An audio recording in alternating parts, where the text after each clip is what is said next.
balita sa Kings Radio. Samantala mga kabayan, sa dagdag pa rin na mabalita, giniit ni DILG Secretary Benjamin Abalos Jr. na nasa bisinidad lang ng Kingdom of Jesus Christ Church ang founder na si Pastor Apollo Kibuloy na matagal na pinaghahanap ng batas. Ito ang kasagutan ng kalihim ng pamananapa rito sa Cagayan de Oro City kasama sina Supreme Court Chief Justice Alexander Gismondo at Justice Secretary Jesus Crispin Rimulya kaugnay sa inilunsad na Tri-City Special Justice Zone on Anti-Sexual Abuse and Exploitation of Children. Sinabi ni Abalos na iniwasan muna nila na sagutin ang mga bintang ng KOJC, partikular na sa umano'y paghuhukay ng mga pulis na nagdulot ng makahaka na baka hindi na si Kibuloy ang pinaghahanap nito sa loob ng compound. Iginiit ng kalihim na buo pa rin ang impormasyon ng lahat ng intelligence communities na hindi pa nakaalis si Kibuloy kaya tuloy-tuloy ang PNP sa paghanap sa mismong sarili nitong compound. Apilang muli ni Abalos na sana harapin ni Kibuloy ang mga bintang na ipinukol laban sa kanya at huwag magtago para maiwasan na marami ang madadamay. Balita sa Kings Radio.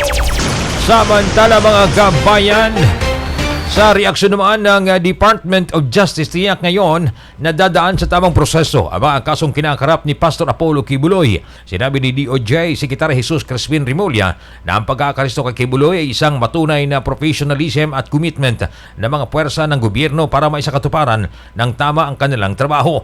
Mula pa sa simula ay naging mahigpit na kaantabay ng batas sa mga kapulisan at iba pang ahensya ng gobyerno. Inamin nito na ang pag-aristo ay isang malaking hamon dahil sa pagiging maimpluwensya at may kapangyarihan si Kibuloy, subalit hindi nagpatinag ang mga otoridad. Magugunitang naharap sa kasong child abuse, sexual abuse at human trafficking si Kibuloy. Una nang sumuko si Kibuloy at 4 na mga personalidad kahapon matapos ang 24 hours na ultimatum ng PNP. Umagang balita sa Kings Radio. Samantala mga kabayan, dumako na naman po tayo sa iba pa nating mga balita. Panghuling balitang pambansa, kinumpirma ni Department of Justice Assistant Secretary and Spokesperson Miko Clabano IV na hindi na magtatagal bago maibalik sa Pilipinas si expelled Negros Oriental Congressman Arnoldo Teves Jr. Ayon kay Clabano, mismong si Timor-Leste President Jose Ramos Horta ang may gustong ibalik si Teves sa bansa. Magugunitang noong Hunyo ipinagkaloob ng Court of Appeal sa Timor-Leste ang hiling ng gobyerno ng bansa na ma-extradite si Teves na may kinakaharap na paglilites sa pagpaslang kay Negros Oriental Governor Ruel Digamo. Sa isang pahayag noong Agosto 28, sinabi ng Department of Justice na ang motion for reconsideration na inihain ng kampo ni Teves laban sa kanyang extradition ay tinanggihan. Pinuri ni Justice Secretary Jesus Crispin Rimulya ang pagtanggi sa motion ni Teves at tinawag itong a significant step forward sa paghanap ng justisya. Umagang balita sa Kings Radio. Isa pa pabol na mabalita mga kabayan, pambansa, dinugtungan at ipinagpatuloy ng kasalukuyang administrasyon ni Pangulong Marcos ang nasimulan na late President Benigno Simeon Nonoy Aquino III, aktibong legal claim ng Pilipinas sa mga isla ng West Philippine Sea. Tinungkoy ni Cagayan de Oro 2nd District Representative Rufus Rodriguez ang tila malaking kaibahan ng foreign policy ni Marcos at dating Pangulong Rodrigo Duterte sa usaping territorial dispute sa pagitan ng Pilipinas at China. Sa salaysay ni Rodriguez na kabilang siya sa naipinatawag noon ni Aquino sa Malacanang patungkol sa usapin dahil nagsilbi rin itong international lawyer kaya nakapagdesisyon ng Pilipinas na tuloy ang sampahan ang China sa arbitrary tribunal. Subalit hindi ito isinulong at ginamit ng Duterte administration, bagkus ay ibang foreign policy approach ang sinunod ng Pilipinas patungo sa China. Itong dahilan na litaw ang pagsisikap ng administrasyong Marcos na may pagpatuloy ang nasimula ng Aquino leadership at dinagdagan na ipakita sa buong mundo ang aggregation at pambubuli ng China sa lahat ng mga aktibidad ng Pilipinas sa West Philippine Sea vicinity. Sariling pananaw ni Rodriguez na tila maingat ang China na hindi magsisimula ng gera dahil tiyak na mahirapan itong tapatan ang global action ng kontra sa kanilang illegal na panghimasok sa bansang Pilipinas. Umagang balita sa Kings Radio. Alas 7:15 ng umaga mga kabayan, Philippines. Sana dyan dumako na tayo mga kabayan sa iba pang balita, mga nakalap ng balita nating mga kasamang Kings Radio Reporter sa buong kapulan ng Mindanao sa atin namang Balita Mindanao. classroom dyan sa Tubay, Agusan del Norte bumagsak. Detalye mula kay Edgar Cabanyog. Balita Mindanao. Temporaryong nawalan ng silid-aralan pinag-aaralan ng mga estudyante ng grade 9 at grade 10 sa Dunya Telesfora National High School matapos bumagsak ang atip ng buong silid-aralan kung saan ito ay sa barangay Dunya Telesfora, lungsod ng Tubay, Agusa del Norte. Bumagsak ito dahil sa malakas na hangin na tumama sa lugar. Napag-alaman na noong 2019 pa itinayo ang nasabing silid-aralan na gawa lamang sa light materials tulad ng nipa at amakan. Dahil sa lakas ng hangin kasama na ang pagbagsak ng malakas na ulan, hindi ito kinaya kaya ito ay bumagsak at halos buong classroom ang na-damage. Dahil dito nanawagan ang mga guro at estudyante sa kinaukulan na tulungan sila na agad maayos ang nasabing building dahil nahihirapan sila ng kanilang sisilungan at silid-aralan na kanilang papasukan. Yan ang report. Edgar Cabanyog para sa Umagang Balita sa Kings Radio Balitang Mindanao. Balitang Mindanao. Samantala mga kabayan, sa dagdag na balita, patuloy na operasyon laban kay Kibuloy, dinipinsahan ng Police Regional Office 12. May detalye ang ating kasama, si Maricel Bayuna. Maricel. Mindanao. Yan ang mga negatibong komento ng mga netizen sa pagpapatuloy na paghahanap ng kapulisan sa leader ng Kingdom of Jesus Christ na si Pastor Apollo Kibuloy sa Davao City. Sinabi ni Police Brigadier General James Gulmatico, officer in charge ng Police Regional Office PRO 12, sa ipinalabas na video ng PRO 12 official Facebook page. Sinabi nito na mayroong malaking basihan ang kapulisan, partikular na ang PRO 11 sa patuloy na operasyon. Nalinaw ni Gulmatico na napakita lamang na ang aksyon ay patas ang hustisya sa mga mababang uri ng mamamayan. Ang sinabing ito ni Gulmatico sa 11 araw ay matapos magbubalais ito ng 400 forces mula sa PRO 12. Layo nito ay ang pagtulong sa nagpapatuloy na paghahanap ng kapulisan kay Kibuloy na mayroong warrant of arrest sa ilang mga kaso. At yan ang report, Maricel Bayuna para sa Umagang Balita sa Kings Radio, Balitang Mindanao. Balitang Mindanao. Balitang Mindanao, nyo na pakinggan natin sa atin ng AG Pure Iron Tablet. AG Pure Iron Tablet mga kabayan, patanggal po to sa mga ininom natin na medyo may kalawang. Ayan, mabibili po ang AG Pure Iron Tablet sa mga suking butika over-the-counter nationwide.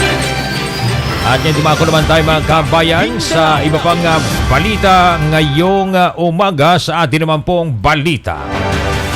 Balitang Ibayong Dagat. Ibayong Dagat. Sa balitang Ibayong Dagat, kinumpirma ni Republican at dating US Vice President Dick Cheney na ibubuto niya si Democratic Presidential Candidate Vice President Kamala Harris sa alaala nitong darating na Nobyembre ng kasalukuyang taon. Ito'y kasunod na pag-endorso ng kanyang anak at dating Republican Representative for Wyoming na si Liz Cheney. Matatandaan, nagsilbi si Cheney bilang ika-46 na ikalawang Pangulo ng Amerika sa ilalim noon ni Republican President George W. Bush mula 2001 hanggang 2009. Sa isang statement, sinabi ng dating Vice Presidente na itinuturing nila bilang may impluwensang personalidad sa kasagsagan ng pamumuno ni President Bush na wala anyang individual na naging lubos na banta sa Republika ng Amerika maliban kay Donald Trump na kasalukuyan niyang pambato ng Republican Party sa presidential elections. Binanggit din ito ang pagtatangka ni Trump na agawin ang huling halalan sa pamamagitan ng paggamit ng mga kasinungalingan at karahasan para manatili siya sa kapangyarihan matapos at tanggihan siya ng mga butante. Kaya hindi na umunuling may pagkakatiwala sa kanyang kapangyarihan. Maliban naman kay Cheney, ilang Republicans na rin ang nagpayag ng suporta para sa kandidatura ni Vice President Harris, kabilang ang 12 ng dating opisyal sa ilalim noon ni dating President George Herbert Walker Bush at President George W. Bush. Balitang Ibayong Dagat. Ibayong Dagat. Samantala mga kabayan, bilang panghuli sa ating balitang Ibayong Dagat, nagpasya ang United Kingdom na magpapadala ng ilang daang short-range missiles sa Ukraine. Isinagawa ang anunsyo bago ang summit na ipinatawag ni Volodymyr Zelensky kung saan planong atakihin ang Russia. Ayon kay UK Defense Secretary John Healey, nakabilang sa military package na kanilang ibibigay sa Ukraine ay ang mahigit na 600 lightweight multi-role missiles. Sa nasabing military package ay mapapalakas ng Ukraine ang kanilang air defense at may papakita ang kanilang kakaibang kakayahan. Magugunitang makilang ulit ng nanawagan si Zelensky sa mga kalyadong bansa na kung maari ay bigyan sila ng military weapons. Una na rin nangako si UK Prime Minister Sir Keir Starmer na hindi sila titigil na magbigay ng military support sa Ukraine. Balitang Ibayong Dagat. Ibayong Dagat. Balita Ibayong Dagat, yun na pakinggan mga gambayan natin po sa atin ng SED Marketing, ang tagagawa po ng Panyawan Linamitual at Panyawan Capsule. Mabibili po ating mga produkto sa mga suking butika sa inyong mga lugar. Tatak SED Marketing. Tatak SED Marketing. Balitang Ibayong Dagat. Ibayong Dumako naman tayo mga kabay ngayon sa iba pang bahagi natin balita sa ating naman balita. Sports. Ngayon.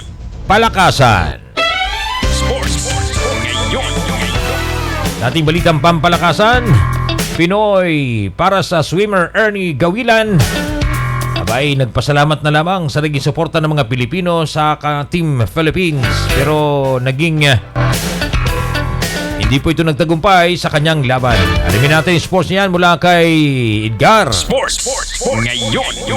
Kabanyo, Edgar. Nagpasalamat si Pinoy para swimmer Ernie Gawilan sa naging suporta ng mga Pilipino Team Philippines para sa Paralympics 2024. Nakatatapos lamang. Ayon kay Gawilan, buo ang suportang natatanggap ng team mula sa sports fans at mga opisyal ng bansa mula pa noong naghahanda pa lamang ang mga ito hanggang sa pagtatapos ng naturang turneo. Si Gawilan ay isa sa mga miyembro ng Philippine delegation na umabot sa finals ng 400-meter freestyle ng swimming, ngunit bigong makapagtapos sa middle finish. Nakuha nito ay ika-6 na pwesto sa kanyang event. Kasunod na rin ang magandang performance na ipinakita sa Para Games. Samantala, nais naman ng Pinoy Paralympian na tumutok sa karagdagan pang mga pagsasanay sa pagbabalik nito sa Pilipinas. Yan ang report, Edgar Cabanyo, para sa umagang balita sa Ngayon. Balitan sports yung napakinggan. Atin po sa ating mga gambayan ng Grotol Mega at Grotol Syrup. Pampalakad, pampaligsigla, pampalakas at hindi po sakitin ng ating mga chikiting. Pagamitan ho sila ng Grotol Mega sa medyo malaki-laki na. Grotol Syrup naman para doon sa mga malilit na chikiting. Mabibili sa mga suking butika over the counter nationwide. Kaya Grotol Mega and Grotol Syrup. Sports. Ngayon. At yan po ating sports. At dumako naman tayo sa ating mga balita. Showbiz. Ngayon. Samantala mga kabayan, sa atin hong balitang showbiz ngayong umaga, BGYO inatras ang reklamo laban sa isang netizen matapos magsuri sa kanyang ginawang paninira. Alamin natin mula kay Maricel Bayuna. Showbiz. Personal na humingi ng tawa sa BGYO ang isang netizen kaugnay sa ginawa niyang paninira sa grupo sa social media. Sa kanilang social media, naglabas ng statement ng P-Pop Boy Group kaugnay sa isa sa mga individual na sinampa nila ng kasong cyber libel dahil sa umano'y pagpapakalat ng malisyosong akusasyon. Ayon sa grupo, personal na humingi ng pamanhin at umamin sa pagkakamali ni Rachel Galang. Dahil dito, inuurong na ng grupo ang kaso laban sa kanya bilang konsiderasyon sa kanyang pamilya. Ngayon pa man, tuloy pa rin naman ang mga kasong isasampa nila laban sa ibang individual. At yan ang showbiz balita, Maricel Bayuna para sa umagang balita sa Kings Radio. Ngayon. Showbiz balita nyo na pakinggan natin sa atin ng Brain Health Capsule. 1 capsule before bedtime. May problema sa insante o anxiety? May problema din sa insomnia? At ano na lamang iniisip po ninyo? Ayan, mag-Brain Health Capsule ang sagot po riyan. 1 capsule before bedtime. Early in the morning, relax na naman. Kaya mag-Brain Health Capsule mga kababayan. Mabibili sa mga suking butika over the counter nationwide. At yan pong ating Showbiz. Showbiz ngayon.